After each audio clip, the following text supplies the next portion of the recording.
Hola, muy buenas. Hoy traigo un capítulo cortito. Más que nada porque en el siglo de oro podría hablar de tantísima gente que no acabaríamos nunca. Pero me apetecía hablaros de dos personajes. A ver, me quería centrar en ella, pero necesitaba hablar de él antes de hablar de ella. Estoy hablando de los príncipes de Éboli. En concreto yo quería hablar de Ana Mendoza, que es ella, la princesa de Éboli. Pero os hablaré también un rato de su marido Ruy Gómez da Silva, íntimo amigo del rey Felipe II, por seguir más o menos con el mismo monarca, porque me podría poner a hablar de alguna reina, etcétera, etcétera, pero he preferido mantenerme un poquito con personajes de los que ya hayamos hablado en algún capítulo anterior.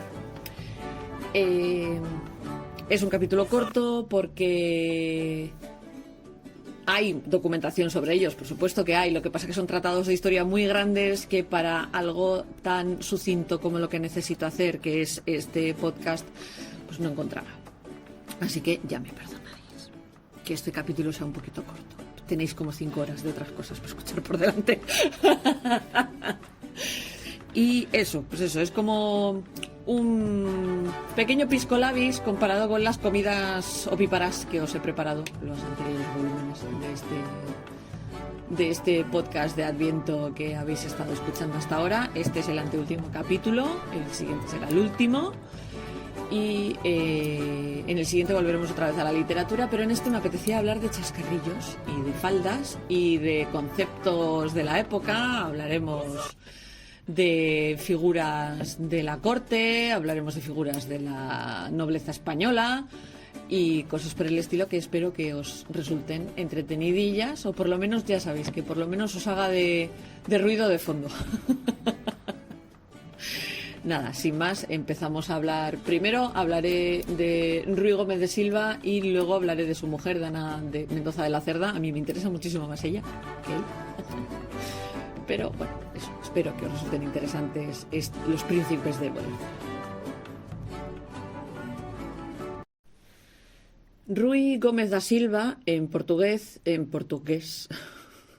Ruy Gómez da Silva, que nació en Chamusca, Portugal, en 1516 y murió en Madrid el 29 de julio de 1573, era el primer príncipe de Éboli, primer duque de Estremera, primer duque de Pastrana, grande de España y a nivel portugués. Todos estos son los títulos que tenía dentro de la corona de España. A nivel portugués era el cuarto señor de Chamusca y de Ulme. Fue un aristócrata portugués que tuvo una gran relevancia y un gran poder en la corte de Felipe II de España. Ya estuvimos hablando de Felipe II. Nombramos a Ruy Gómez cuando estuvimos hablando de Felipe II y a su mujer.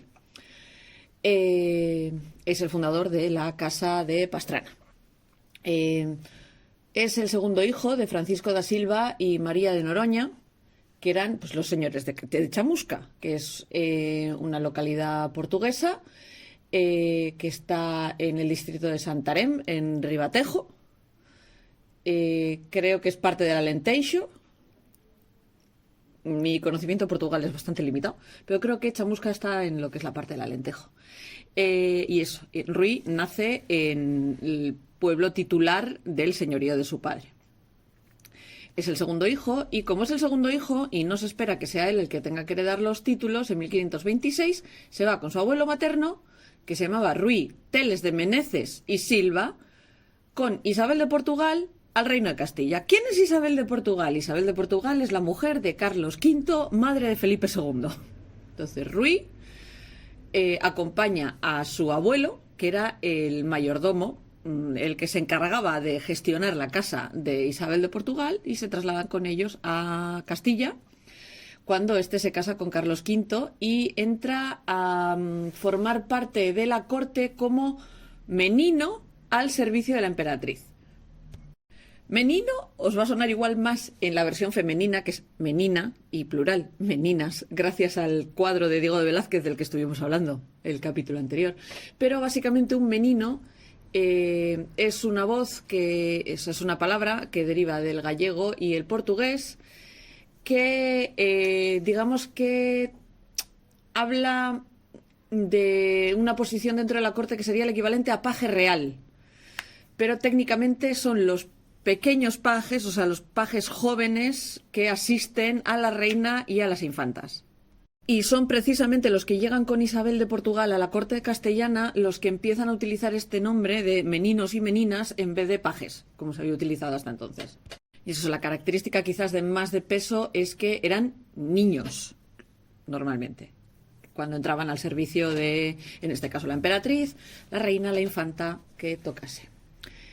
En 1527 nace el príncipe Felipe y Ruy, que era un niño todavía, que en aquel momento pues tendría 10 años, 9 si tiramos por lo bajo, 11 si tiramos por lo alto. Se convierte, es nombrado automáticamente paje del príncipe cuando muere la emperatriz Isabel, y se convierte, digamos, que en uno de los más estrechos amigos del futuro rey Felipe II, del príncipe Felipe, y digamos que forjan una amistad que durará toda la vida de ambos. En 1535, cuando Felipe deja de estar bajo la casa de su madre, pasa a tener casa propia. Normalmente los príncipes y las princesas en esta época solían tener su propia casa. Una casa no siempre significa un edificio, que a veces también, sino que empiezan a tener como una especie de grupo de gente que los atiende constantemente. Eso sería la casa. Entonces, Ruy, cuando a Felipe se le instituye una casa propia, en 1535, o sea, cuando todavía no tenía 10 años, Ruy es nombrado uno de sus gentilhombres de cámara, que es otro título de trabajo para nobles dentro de la corte. Ya sabéis que en las cortes reales europeas siempre ha solido haber una especie de trabajos que solo podía hacer la nobleza, ¿no? Si os llama mucho la atención este tipo de cosas, María Antonieta de Sofía Coppola tiene unas escenas bastante divertidas por lo ridículo que podía llegar a ser el tema de estos sirvientes de origen aristocrático, que es cuando está la pobre María Antonieta intentando cambiarse de ropa y no, porque el camisón, o sea, la camisa que le tienen que pasar se la tiene que pasar una persona, pero aparece otra que tiene un rango mayor, entonces ese es un privilegio de esa otra persona de rango mayor y tal, y la pobre está ahí pasando frío. En fin, por si queréis echarle un ojo a cómo podía llegar a ser esto. Pero normalmente es un gentilhombre de cámara, era un rango de honor y no reservado para nobles, pero sí para gente de mucha importancia.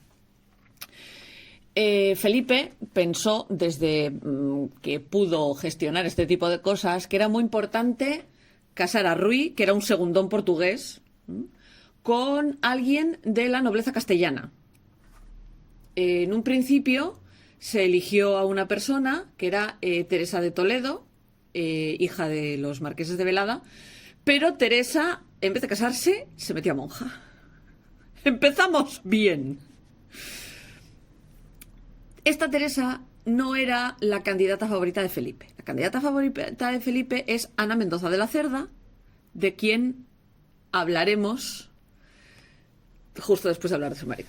Pero eso, Ana Mendoza de la Cerda era la candidata de Felipe. Ana Mendoza de la Cerda, que era hija del primer príncipe de Mélito, y era duquesa de Francavilla, marquesa de Algecilla y condesa princesa de Mélito y miembro de la casa de Mendoza.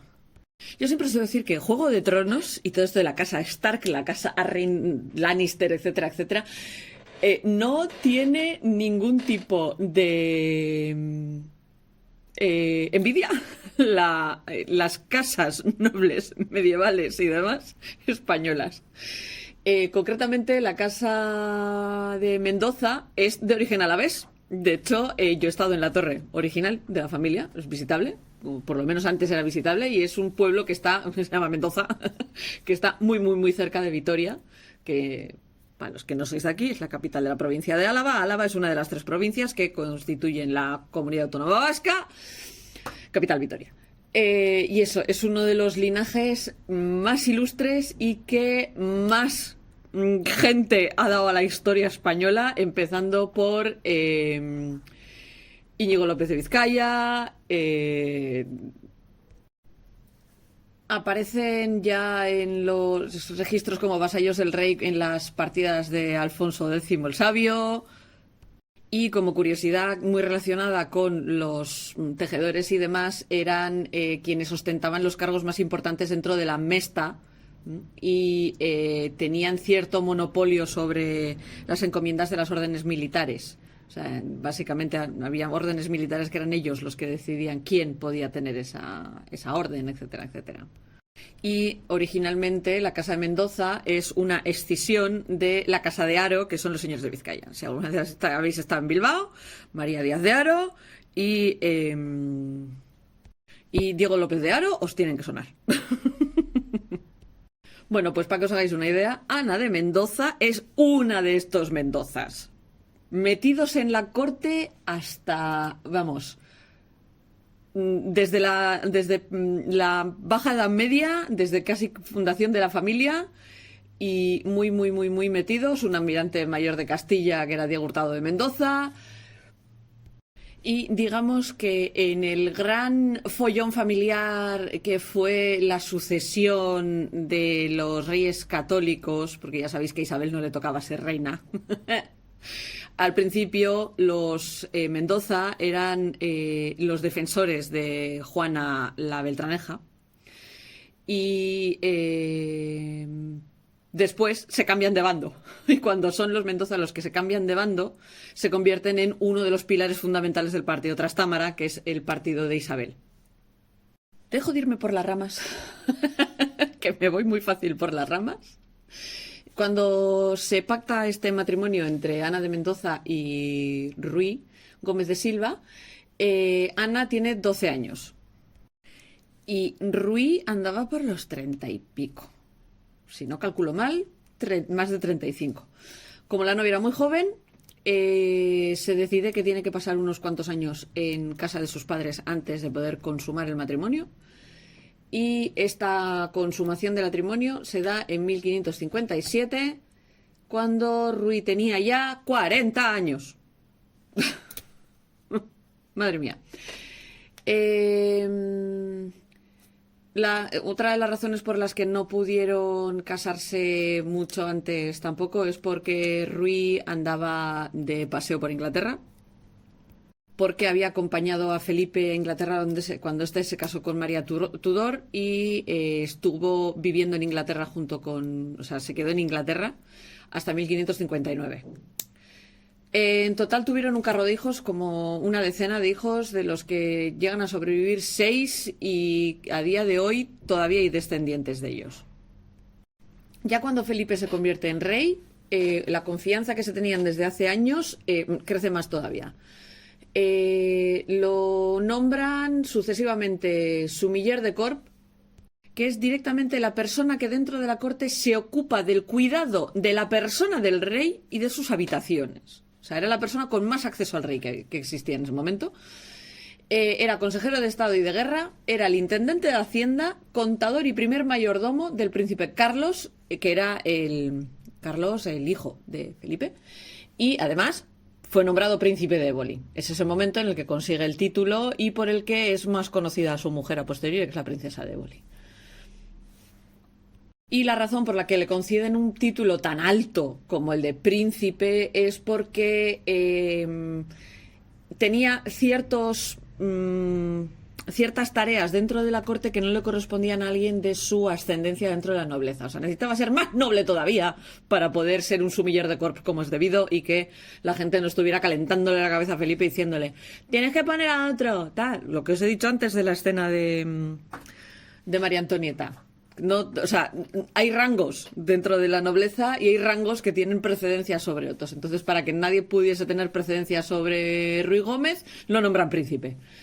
El caso es que Éboli está en Italia. Éboli le queda muy lejos, entonces Ruy lo que decide es vender las tierras de Éboli, aunque le se queda con el título, vende las tierras de Éboli para comprar unas que queden un poquito más cerca de Madrid. Por eso se compra las villas de Estremera, Valdeacerete y luego la villa de Pastrana. gracias a su, o sea, como agradecimiento a su trabajo al lado de Felipe, es nombrado duque de Extremera, y que en 1572, por presiones del propio Ruy, es cambiado a duque de Pastrana con grandeza de España. ¿Qué es la grandeza de España? Pues dentro de la nobleza española, en otros sitios son pares del reino y cosas por el estilo. Tienen prácticamente en todas las coronas hay algún tipo de figura de este tipo. La grandeza de España es la máxima dignidad de la nobleza española en la jerarquía nobiliaria.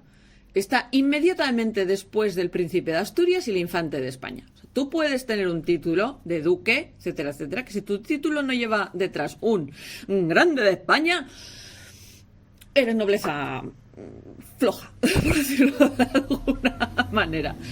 Tiene el origen en la monarquía visigoda y se mantiene prácticamente hasta la Edad Moderna. A día de hoy todavía existe lo de la grandeza de España, pero digamos que no hay una especie de listado unificado ni acuerdo unánime de cuáles son las casas, los títulos y las familias que integran la lista. A día de hoy creo que está mucho más acotado, pero cuáles son las originales está un poco más cogido por los pelos. Por ejemplo, la Casa Mendoza, de la que os estaba hablando antes, eran grandes de España.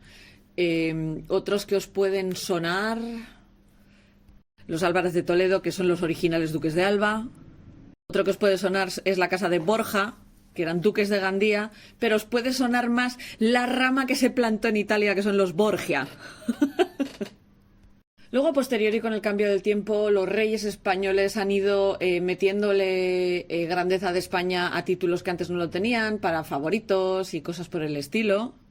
Y nuestra queridísima Constitución del 78, en el artículo 62, reconoce que el rey puede conceder honores y distinciones con arreglo a las leyes, y que digamos que es con lo que funciona hoy en día el tema de los títulos nobiliarios en España. Lo dicho, la grandeza de España es una dignidad que se asocia tradicionalmente al título de duque. Suele ir muy pegado al ducado.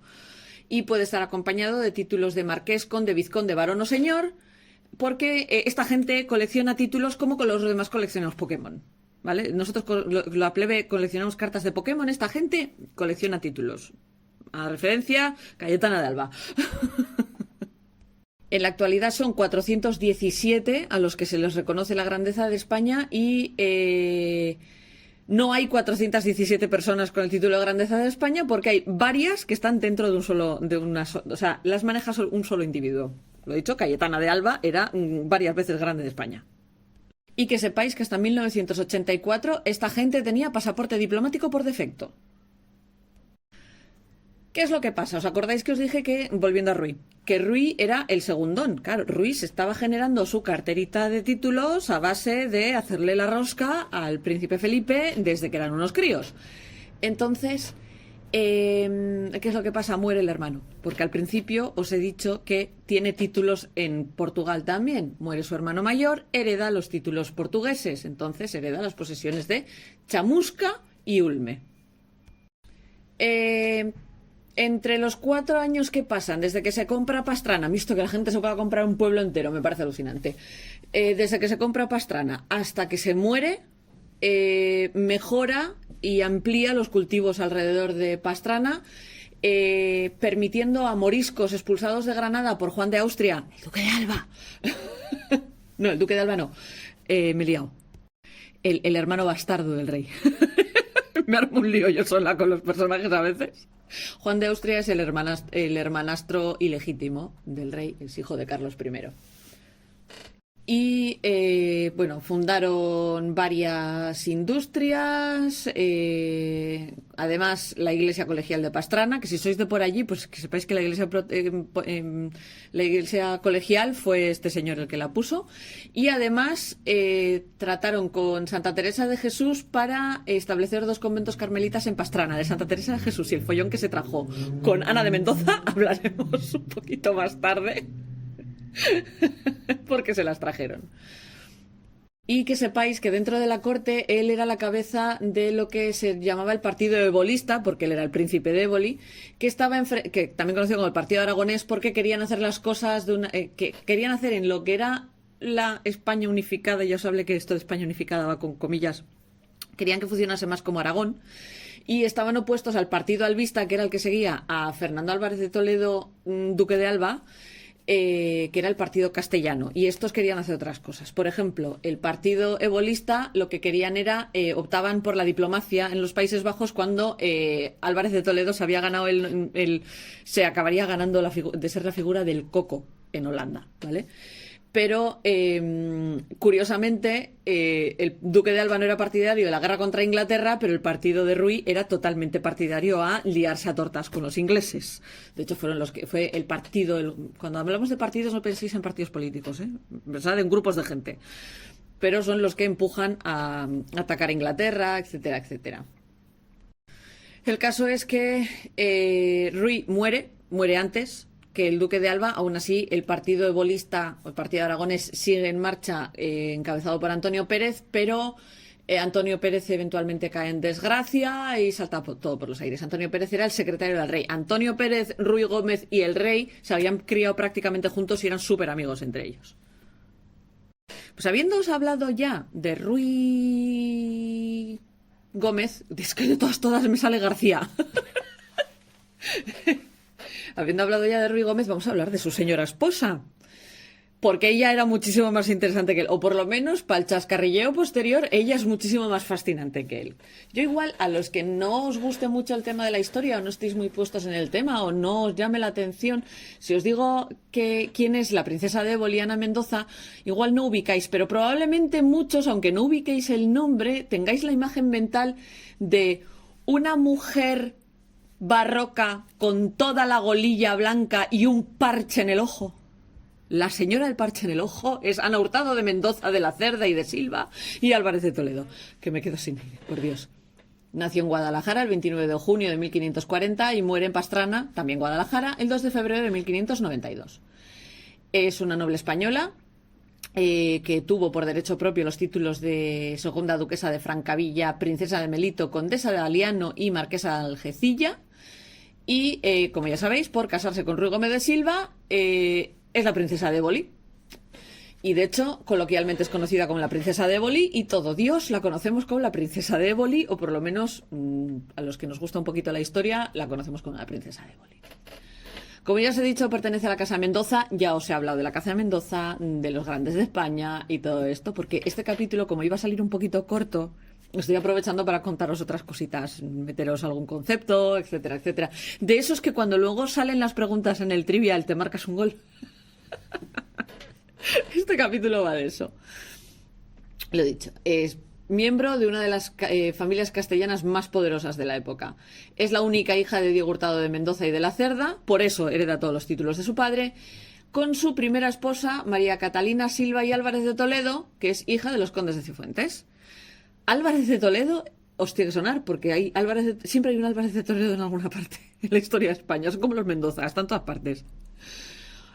Con 12 años, como ya os he dicho, el príncipe Felipe, que todavía no era rey, era príncipe, futuro Felipe II, firma las capitulaciones con los padres. Ella no firmó nada. Firmaron sus padres las capitulaciones matrimoniales para que Ana se case con Ruy Gómez de Silva.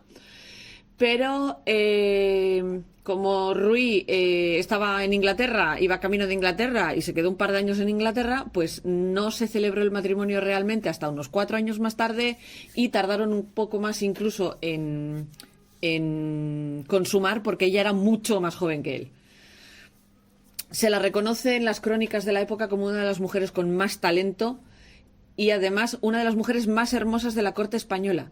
Y no pierde el ojo siendo adulta, pierde el ojo siendo niña. O sea, se la considera una de las mujeres más bellas a pesar de ir con un parche por la vida. Hay varias teorías sobre cómo perdió el ojo. La más respaldada, la más citada y la que más suele comentar la gente es que le hicieron daño en el ojo con la punta de un florete cuando ella era pequeña, cuando era una niña y estaba aprendiendo a manejar el florete. Pues el paje con el que estaba aprendiendo a manejar el florete le dio en el ojo y le dañó el ojo. No está muy claro que fuera esto, y que esto no fuera una especie de leyenda que se montase ella misma en la corte para darse algo más de misterio, y que fuera tan sencillo como que tenía estrabismo. Entonces, para que no viesen ese... ya sabéis que el estrabismo... ya sabéis cuál es el efecto del estrabismo. Digamos que es la forma culta de decir bizco, bizquera. O sea, es el eje del ojo bizquea. O sea, no están bien puestos los ejes y cuando miras bizqueas. Si sois como yo, que tenéis los ejes de la visión un poco separados, a veces da la sensación de que bizqueamos cuando miramos cosas que están muy cerca y tal, pero no es lo mismo. El estrabismo es otra cosa muy diferente. Alguien con un estrabismo bastante famoso es Trueba, el director de cine, pues se especula que Ana de Mendoza realmente lo que tenía era estrabismo, y como era muchísimo más interesante decir que había perdido el ojo o que tenía el ojo dañado cuando estuvo aprendiendo esgrima, queda mucho mejor que decir, no, mira, es que bizqueo.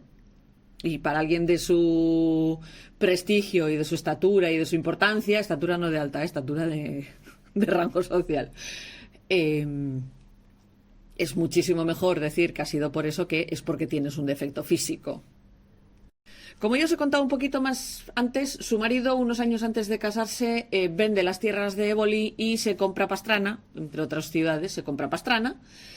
Y se ponen a construir cosas en Pastrana como si no hubiera un mañana, entre ella y su marido, porque quedaba muy bien construir cosas para las órdenes religiosas y estas cosas.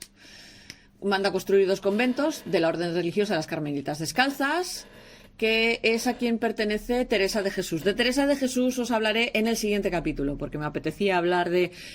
He hablado de tantos señores que me apetecía hablar de más señoras. O sea, Ana de Mendoza no era suficiente. Quería meter a alguien más. He decidido meter a Teresa de Jesús, porque es muy curioso como personaje.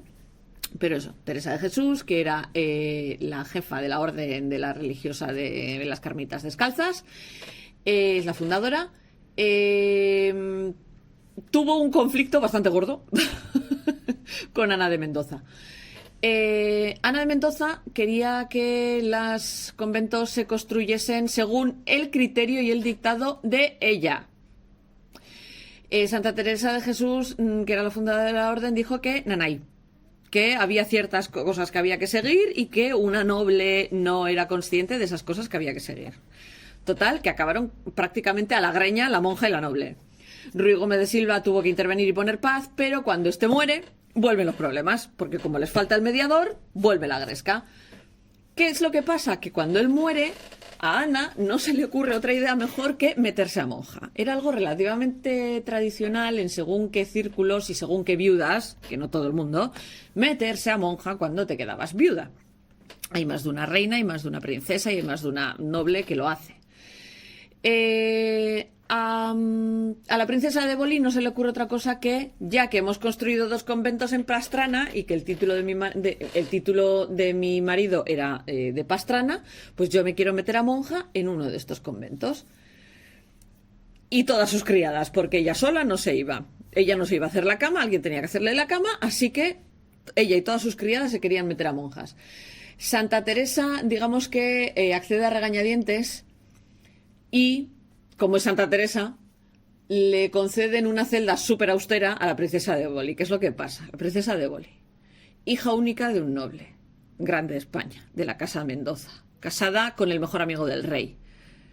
En aquel entonces, todavía dentro del favor del rey, etcétera, etcétera, se encuentra de repente en una celda austera y dice, no, ni hablar, se cansa enseguida de andar metida en una celda de estas y se hace una casa en el huerto del convento y se marcha allí con las criadas. Allí tiene armarios para vestidos, para joyas, comunicación directa con la calle, podía entrar y salir como le daba la gana.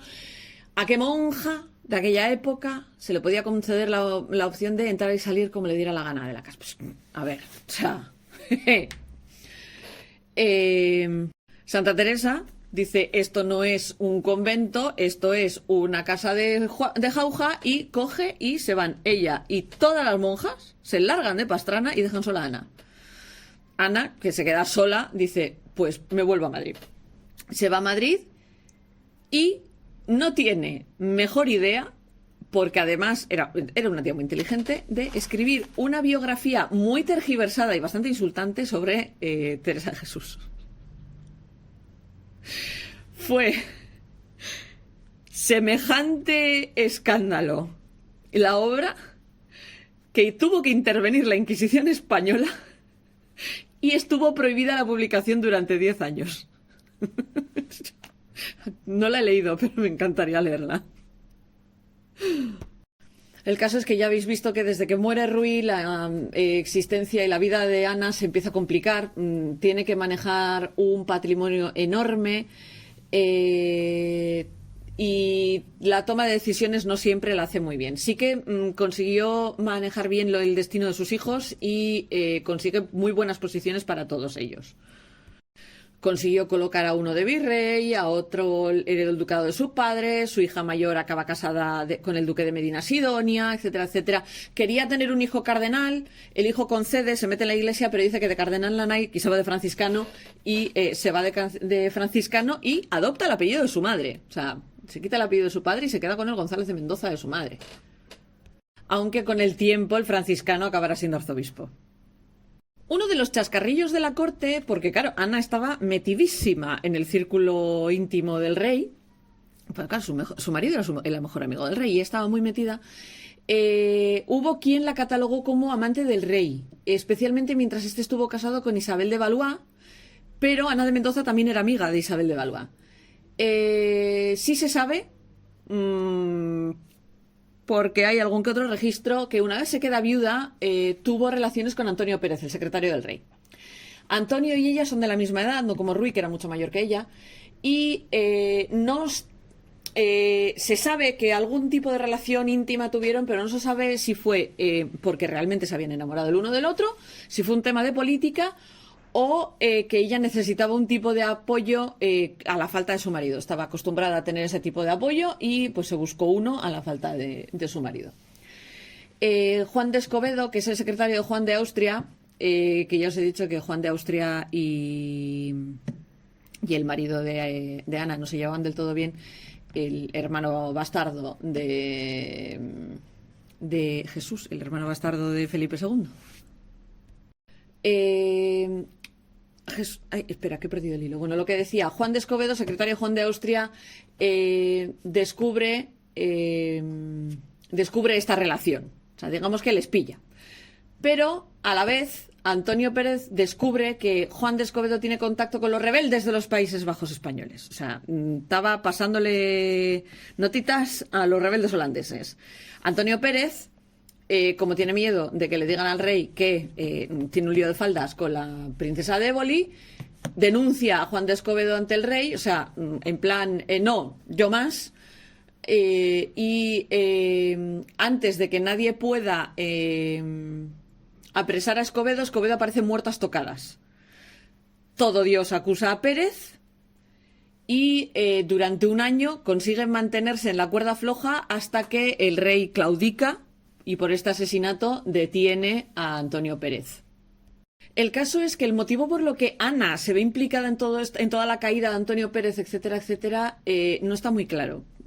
Es probable que al final el rey se enterase de esta relación amorosa entre Ana y Antonio Pérez, pero puede ser que también hubiese razones como cierta intriga para poner... O sea, intentar evitar que Juan de Austria se casase con María Estuardo, que era un intento que había hecho, y también para decidir quién se quedaba con el trono vacante de Portugal. El caso es que el 28 de julio de 1579 la princesa de Éboli acaba encerrada en Torreón de Pinto y en 1580 es trasladada a otra fortaleza en Santorcaz. Se le quita la tutela de sus hijos y se le prohíbe la administración de sus propios bienes.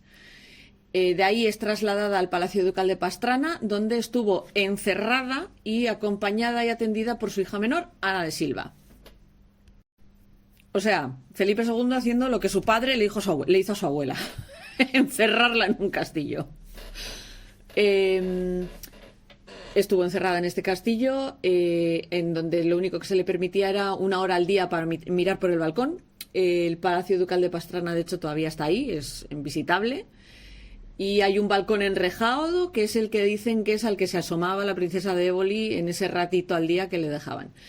En 1590 Antonio Pérez se fuga se fuga a Aragón y Felipe II convierte en una prisión el Palacio Ducal de Pastrana, porque cree que Antonio Pérez va a intentar rescatar a Ana de Mendoza. El caso es que la actitud que tenía Felipe II con Ana era súper cruel. Ella, cuando le escribe, le trata de primo y le dice que la tiene que proteger como un caballero, haciendo referencia también a la antigua y duradera amistad con su marido, etcétera, etcétera. Y Felipe a ella se refiere como la hembra o la marrana. O sea, yo tengo la sensación de que Felipe tenía la sensación de que este idilio entre Antonio Pérez y Ana de Mendoza es anterior a la muerte de Ruy. Entonces está como enfadado